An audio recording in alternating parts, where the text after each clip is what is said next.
God, according to Islam? God is the most compassionate, the most merciful, the creator of the heavens and the earth.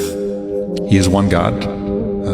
He begets not, nor is he begotten. He is unique. He is omnipotent. He is beyond the limitations of man. He is beyond the constructs of our imagination. But he is ever accessible through sincere supplication. When you call upon him alone, one God, he is closer to you than your jugular vein, the Quran tells us. He's known by many names and attributes, but his essence is one. He's one God. No human likeness, no human imperfection can be attributed to him. No partners, no image of him can be constructed. And that is God.